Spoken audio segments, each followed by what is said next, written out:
Here's everything you might have missed in the Flash trailer.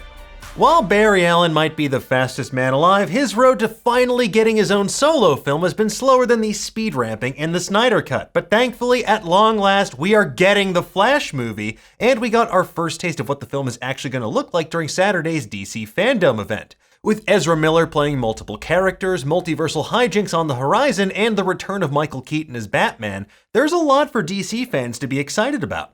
We're going to break down everything that you might have missed in just a moment, but if you're the kind of person that doesn't want to know what's coming your way, leave now, go burn some calories on the cosmic treadmill, and ask yourself a very important question.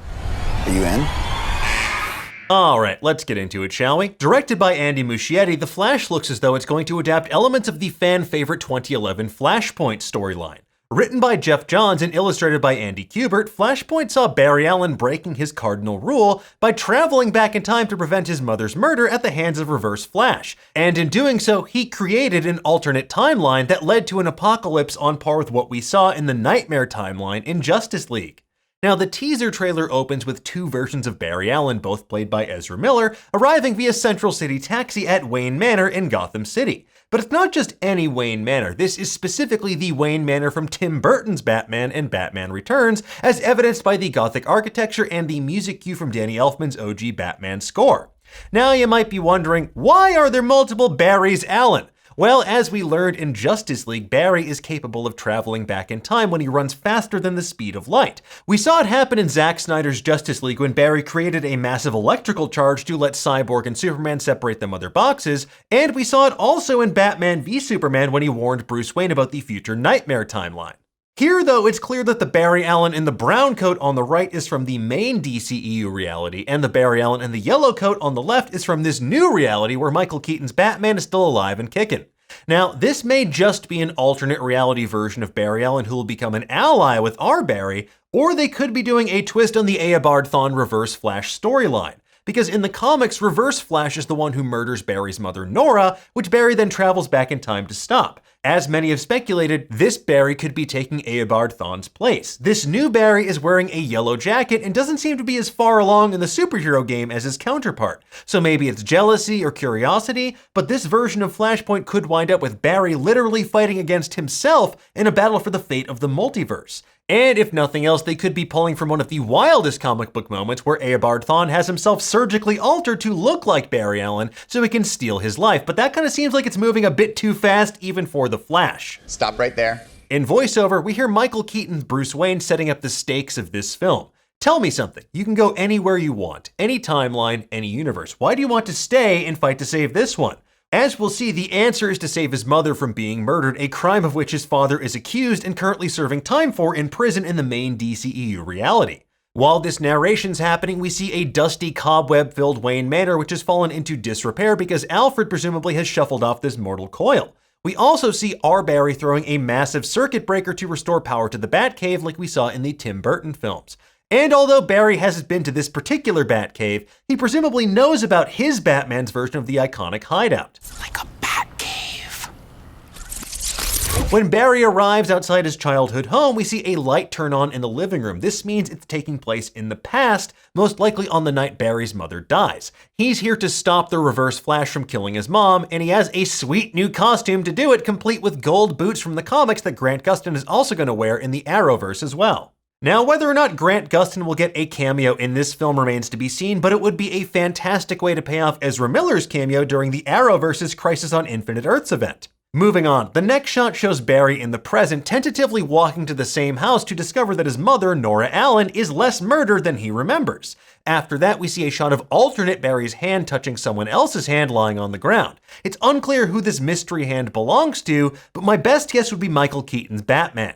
Given that we see a bloody Batman cowl and costume on the floor and his advanced age a la Batman Beyond, Bruce might be having a harder time recovering after a night spent fighting crime in Gotham City. But given the narration, this could also be Ben Affleck's Batman suit somewhere in the future, but this trailer does seem to squarely put the focus on Michael Keaton's version of Batman. So who knows, maybe this could be taking place in the aftermath of a seminal fight if we do in fact go full Flashpoint, but that honestly might be too much too soon to bring in characters like Thomas Wayne as Batman and this apocalyptic battle between the Amazonians and the Atlanteans as well.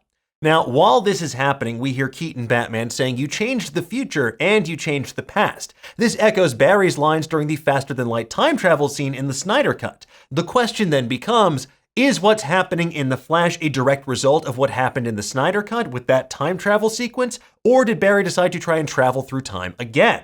Now, it's probably the latter, because when that film ends, we see Barry starting a new job at the Central City Police Department. Presumably, this would give him access to his mother's case files, and that in turn could turn into an obsession with being able to save his mom's life and exonerate his dad. Barry said previously that he doesn't like to cross that line, i.e. traveling through time, but once you cross a line in the first place, it becomes a lot easier to justify doing so again in the future, or the past, or the present, whenever you want to time travel.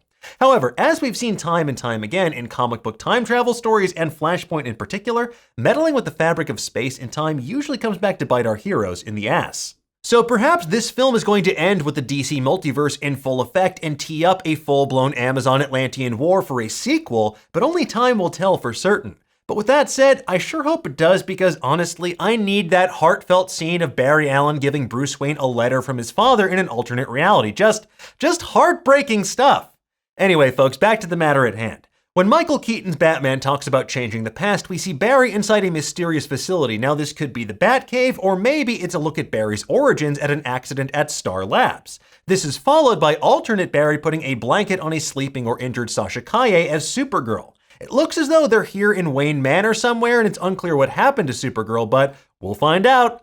Now, on this Barry's finger, you can see the Flash ring, which we get a close-up of as well. As comic book fans know, this contains Barry's Flash costume, which uses the electromagnetic properties of the Speed Force to shrink and expand the costume at will, because comics. And speaking of costumes, in the next shot, we see alternate Barry spray painting and jury-rigging one of Batman's old Batsuits into a makeshift Flash costume of his own. Now, it's fitting considering the Barry we know received his fancy technologically advanced costume from Bruce Wayne in his reality. Also a nice nod is the spray-painted lightning bolt on the boots referencing Jay Garrick, the Golden Age Flash. His original costume had little yellow wings on the boots. However, I gotta say, that costume pales in comparison to the fancy new one we see presumably our Barry wearing in front of a waterfall inside the Batcave. This is followed by a shot of Michael Keaton's Batman walking into frame in the Batcave from behind. Now, interestingly, this version of the Batcave feels like it's straight out of the Nolanverse movies, right down to the waterfall. So who knows, maybe Bruce has done some remodeling, or maybe it's a weird melding of universes given that we're going full Elseworlds here. Now, as Batman looks out over the waterfall, we see a reverse shot of Barry Allen in his new costume, alternate Barry in his retrofitted Batsuit, and Supergirl in her costume standing in front of the Bat computer. They want to recruit Batman for whatever their cause actually is, because clearly they need his help in a battle for this reality. But the question is, a battle against what or whom? Now, we have so many questions after watching this teaser, like how will Ben Affleck's Batman fit into all of this? Are we going to get some Barry on Barry action? Not like that. Is this alternate Barry Allen a good guy or a reverse Flash waiting to happen? Because, I mean, the villain has to be reverse Flash, right? It can't just be, you can't do Flashpoint with no reverse Flash.